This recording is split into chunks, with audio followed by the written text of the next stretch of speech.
Komisi 3 DPR RI meminta Kejaksaan Negeri Sleman, Yogyakarta untuk menghentikan perkara yang menjerat Hogi Minaya, seorang suami yang menjadi tersangka usai berusaha menghentikan 2 penjamret yang mencuri tas istrinya berujung meninggalnya penjamret. Keputusan itu dibacakan oleh Ketua Komisi 3 DPR RI, Habibur Rahman, saat membacakan kesimpulan rapat dengar pendapat dengan Kajari Sleman, Kapolresta Sleman, dan kuasa hukum Hogi Minaya di Kompleks Parlemen Senayan, Jakarta, Rabu 28 Januari 2026.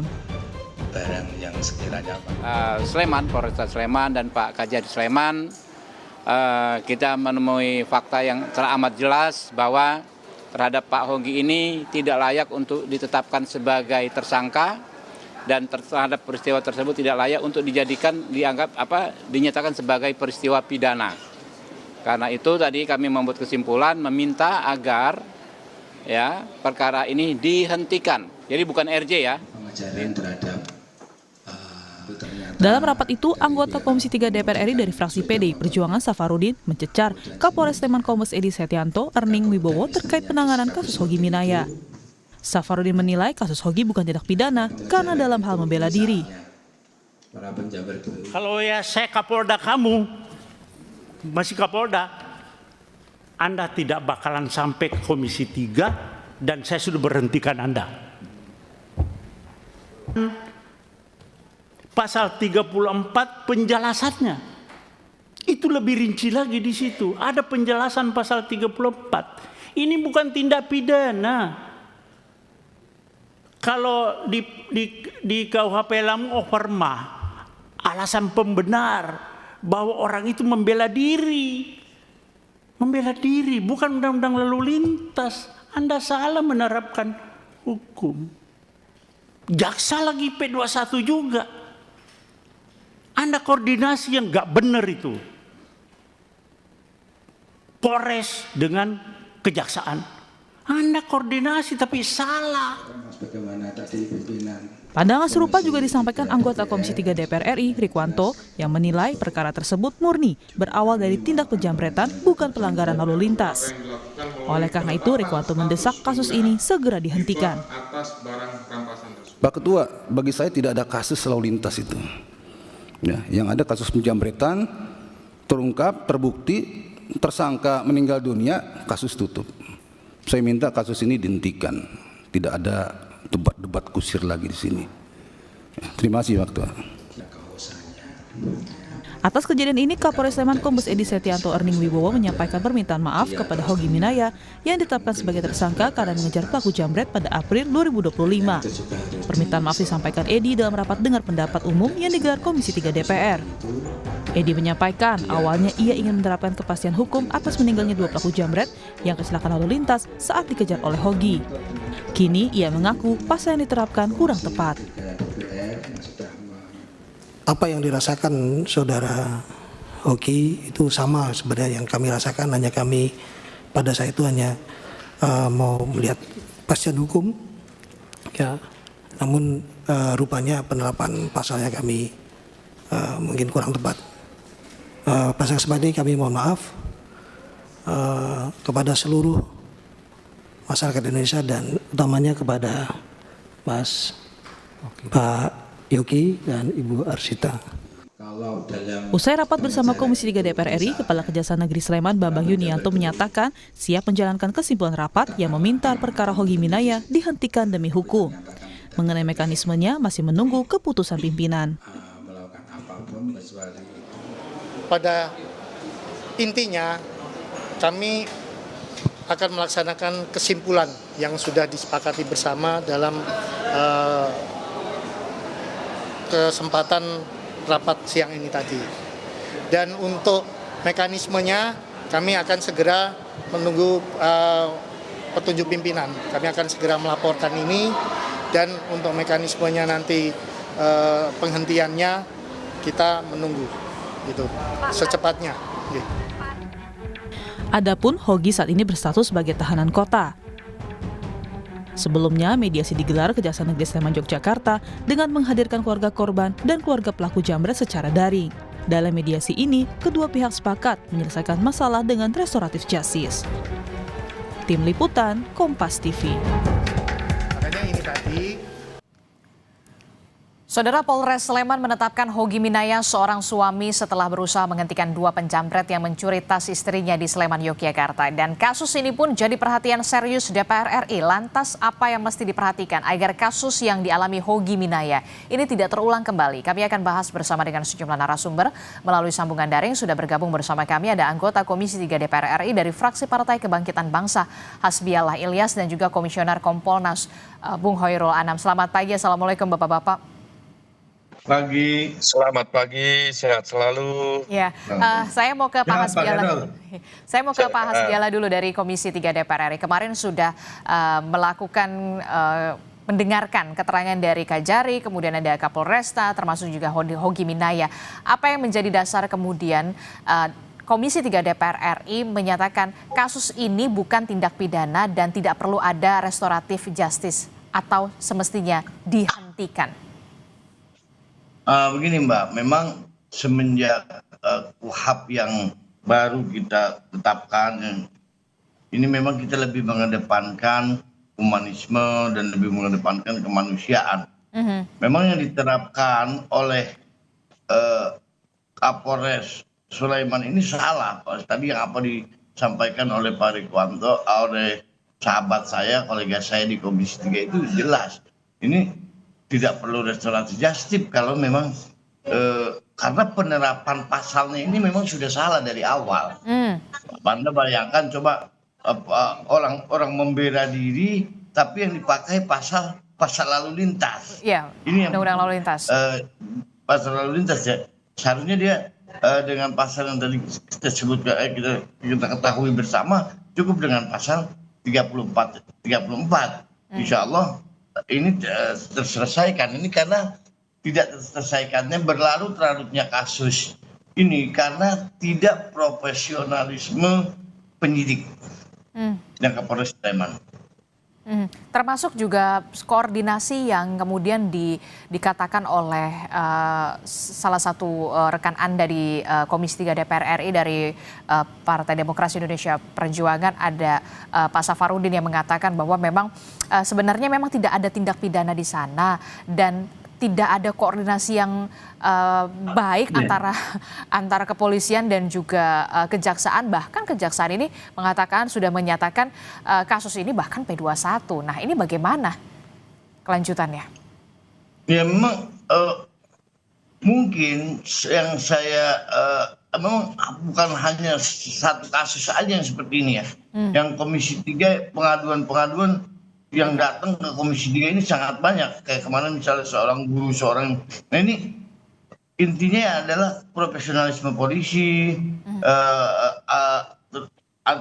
antara kejaksaan dan kepolisian ini memang harus lebih di daerah-daerah ya terutama ya. Di daerah-daerah tingkat Polres, tingkatan Polres ini lebih dioptimalkan lagi dan lebih bersinergi. Kalau kita melihat seharusnya jelas sudah P21 sudah ini cuma ini seharusnya sudah perkara yang memang sudah jelas sebenarnya Mbak. Perkara yang sudah jelas, sudah gamblang, cuma dipersulit itu aja. Bahkan seakan-akan ini mengada-ngada gitu. Itu yang kenapa Komisi 3 sampai panggil Kapolresnya dari pihak Kejarinya. Semua kita panggil ke Komisi 3 itu diantaranya itu kita ingin penegakan hukum ini dengan KUHP yang baru, ayo kita lebih mengedepankan restoratif justice. Oke, berarti kalau dari Komisi 3 DPR RI sendiri mendorong agar kemudian kasus ini dihentikan SP3? Iya. Oke, saya ke Bung Hoirul Anam. Bung Anam, ini kalau kita lihat ya, tadi disebutkan oleh Pak Hasbiallah, profesionalisme dari kepolisian. Nah, ini yang kemudian menjadi kunci. Karena pengenaan pasal terhadap Hogi Minaya ini salah dalam tanda kutip begitu ya kalau menurut dari Pak Hasbiallah.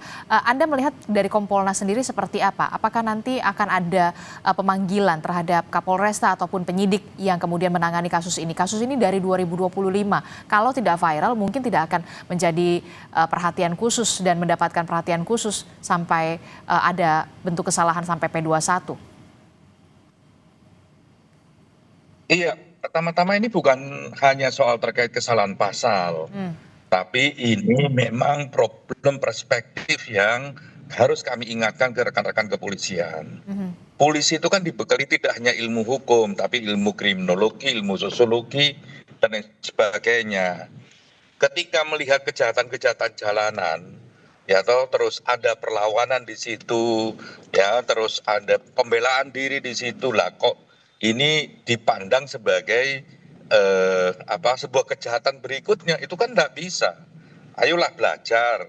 Dulu ada kasus Bekasi, ya kan, yang begal, yang dibegal kebetulan bisa silat, dilawan pembegalnya mati, lah kok tersangka begitu. Nah kalau kita tidak memahami kondisi kriminologinya, sosiologinya, ya berat.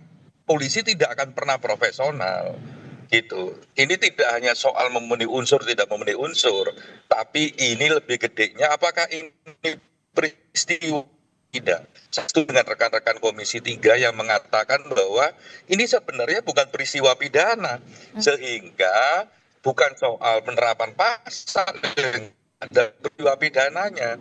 Pelaku penjambretan, ya namanya jambret ya pasti lari, pakai motor. Kalau dulu terkenal pakai motor kick, misalnya RE King, misalnya gitu. Kalau dia ngebut dikejar, lah ya iya, karena watak dasar kriminologinya memang ya lari, ngebut, gitu, nabrak, meninggal, misalnya begitu. Sehingga upaya untuk perlawanan yang nggak bisa didudukkan sebagai perbuatan jahat, peristiwa pidana. Lah problem utamanya di situ. Ini soal perspektif. Bukan tidak hanya soal pasal yang salah dan tidak. Oleh karenanya ya kami menghimbau Pak Kapolda ya untuk memberikan pengawasan ketat terhadap Kapolres dan Kapolres jangan semata-mata ngomong memenuhi unsur dan tidak memenuhi unsur. Kalau kita memenuhi unsur tidak memenuhi unsur dalam konteks pidana, nanti akan terjebak cari-cari kesalahan orang, gitu loh. Dan saya setuju bahwa semangat sekarang ini penegakan hukum, terutama di KUHP yang baru, ya rasa keadilan, adil gitu. Tidak hanya soal kepastian, kalau kepastian itu kan debatnya ini ada unsurnya, tidak ada unsurnya. Padahal peristiwa pidana itu hidup di masyarakat, punya logikanya sendiri. Orang dirampok rumahnya, ya kan terus melakukan perlawanan, lah masa mempertahankan rumahnya terus kena pidana. Tersangka. Iya, terus habis itu RJ itu dalam bayangannya ada santunan dan sebagainya loh. Dia terancam kehilangan barang, habis itu terancam harus membayar. Saya setuju dengan statement Pak Habib, jangan sampai hilang barang, hilang macam-macam, kena ya diperas gitu ya dalam konteks RJ itu. Nah logika dasarnya nggak begitu gitu. Oke, apakah Kompolnas juga akan ikut terlibat untuk menangani kasus ini, dalam tanda kutip adalah untuk ada memeriksa Kapolresta dan juga penyidik, atau kemudian ini cukup di Propam? Sejak beberapa waktu yang lalu kami sudah komunikasi dengan rekan-rekan Propam dan berkomunikasi dengan Polda DIY, ya kan, untuk mengevaluasi ini. Kalau secara substansi karena memang berkas perkaranya sudah di jaksa, kami tidak bisa ikut.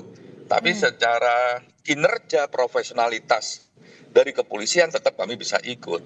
Ini jadi pembelajaran agar nggak berulang lagi. Karena ini terus-terusan loh berulang, gitu loh. Yaitu ada kasus begal, ada kasus perampokan, ada perlawanan di situ kok yang karakter dasar perlawanannya kok jadi pidana, itu kan tidak bisa.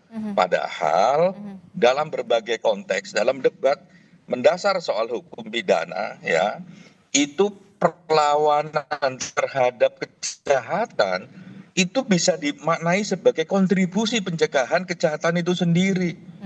Gitu. Siapa yang bisa menjamin bahwa kita itu aman semua?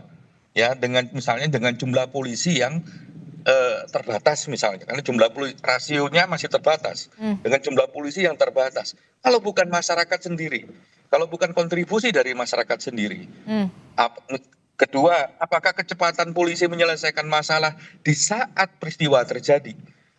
Kan belum tentu. Yang memilih kecepatan menyelesaikan masalah, ya korban sendiri dalam peristiwa itu, atau masyarakat yang melihatnya dalam peristiwa itu.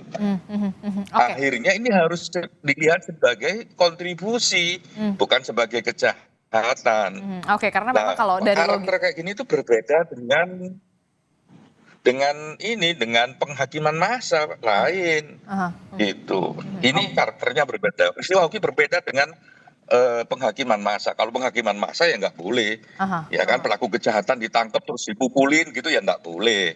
Tapi penghentian kejahatannya itu kontribusi masyarakat terhadap penegakan hukum. Oke, ada pembeda di sana antara penghakiman massa begitu ya, dan juga pembelaan diri. Karena kan kalau penjambretan, pembegalan itu kan kalau saya masyarakat umum begitu awam menilainya ini pencurian dengan kekerasan, curas begitu ya. Dan ini adalah masuk ke upaya pembelaan diri. Nah, dengan kacamata saya, dari kacamata saya begitu ya, orang awam begitu kan, ini ada pengajuan RJ kemarin sudah difasilitasi oleh Kajari, termasuk kemudian kemarin Komisi 3 DPR mengatakan ini dihentikan kasusnya di SP3, tapi kemudian ini sudah P21. Nah, langkah yang harus dilakukan oleh kepolisian saat ini berarti seperti apa kalau memang sudah P21 ini? Sebenarnya kalau dalam konteks manajemen penyelesaian kasus di penegakan hukum, ketika P21 ya polisi sudah tidak punya otoritas. Ya, tapi yang paling penting belajar dari kasus ini ya kedepannya tidak boleh berulang kembali. Sekali lagi, kalau tidak ada peristiwa pidana ya jangan dicari dengan cara yang lain. Ini peristiwanya pidana murni, penjambretan terus digeser menjadi laka lantas. Itu kan kayak nyari-nyari persoalan gitu loh. Dan ini tidak baik gitu. Ya namanya jambret di mana-mana berhubungan dengan lalu lintas, dengan jalan raya, begal juga begitu. Nah itu yang menurut saya teman-teman polisi ini harus arif kembali ya, menggunakan ilmunya, tidak semata-mata ilmu hukum, lihatlah kriminologinya dan sebagainya. Sejak awal kami menanyakan ke rekan-rekan kepolisian, ini kok RJ? Kan ini kan peristiwa pokoknya penjambretan. Dan jambret itu ya di jalanan gitu. Oke, saya ke Pak Hasbiala. Pak Hasbiala, ketika kemarin sudah ada pertemuan dengan Kajari Sleman, kemudian ada Kapolres Sleman, termasuk juga Hogi Minaya, upaya dari DPR selanjutnya untuk mengawasi kasus ini dan targetnya untuk penghentian kasus ini ditargetkan kapan? Selesai di bulan Januari ini atau seperti apa? Ya ditargetkan ya secepatnya, karena kan kemarin sudah jelas dalam kesimpulan bahwa proses penjambretan ini selesai dan atau RJ lah. Ini karena jelas bukan kesalahan ya. Ini kesalahan dari oknum polisi yang tidak salah menerapkan pasal, dan berikutnya juga jelas-jelas sudah dan dari pihak kejaksaan juga sudah P21 dan sudah tidak ada masalah dan tidak menolak.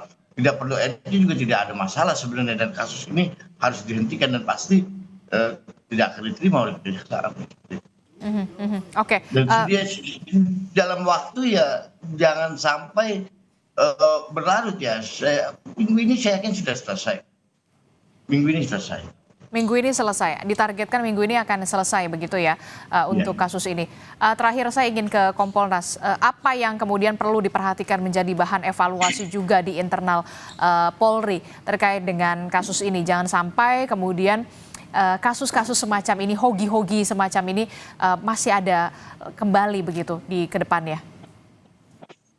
Iya, seperti berulang kali kami bilang bahwa kepolisian itu memastikan rasa aman, tidak sekedar juga penegakan hukum. Oleh karenanya ketika penegakan hukum jangan hanya melihat memenuhi unsur tidak memenuhi unsur, tapi lihatlah konteks kejahatannya. Kalau nggak ada peristiwa pidana, ya jangan dicari-cari peristiwa pidananya. Ini kan kesannya memang mencari-cari peristiwa pidananya. Oleh karenanya Itu satu. Yang kedua, hormati kontribusi masyarakat. Ya kan, bedakan antara penghakiman massa, ya main hakim sendiri, dengan pembelaan, dengan pencegahan kejahatan, sehingga kita arif, ya. Polisi hadir untuk manfaat keamanan bagi masyarakat, polisi hadir untuk memberikan keadilan bagi korban, gitu. Bukan pelaku kejahatan. Ini kan begini nih diskusinya sekarang.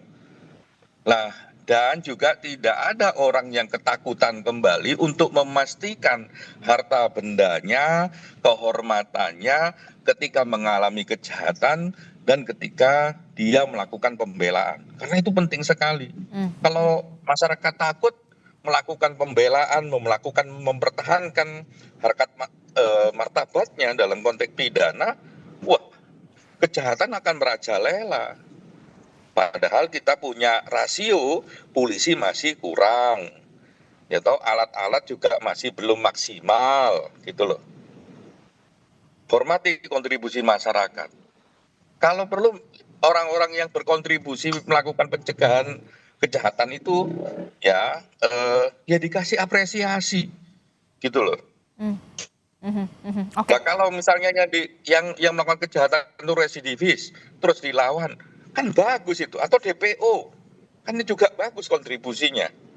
Asalkan memang bukan penghakiman massa ya. Itu harusnya dikasih reward, bukan malah jadi tersangka. Oke, terakhir saya akan tanyakan ke Pak Hasbiala. Pak Hasbiala, untuk Komisi 3 DPR RI, pengawasan yang seperti apa nanti akan dilakukan secara terus-menerus kepada kepolisian begitu, jangan sampai kemudian kasus Hoki ini kembali terulang. Ya, memang bukan hanya kasus Hoki, ada beberapa sebelumnya kasus dan terus kita akan awasi. Ini sudah kewajiban kita di dalam di Komisi 3 sebagai mitra kepolisian. Dan insya Allah dengan KUHAP, jika KUHAP ini diterapkan benar-benar maksimal dan keprofesionalan polisi dan juga penanganan yang humanis, insya Allah tidak akan terjadi. Saya berharap andai kata terjadi juga sangat sedikit kejadian-kejadian seperti ini di masa depan. Yang penting sosialisasinya masyarakat lebih cepat dan lebih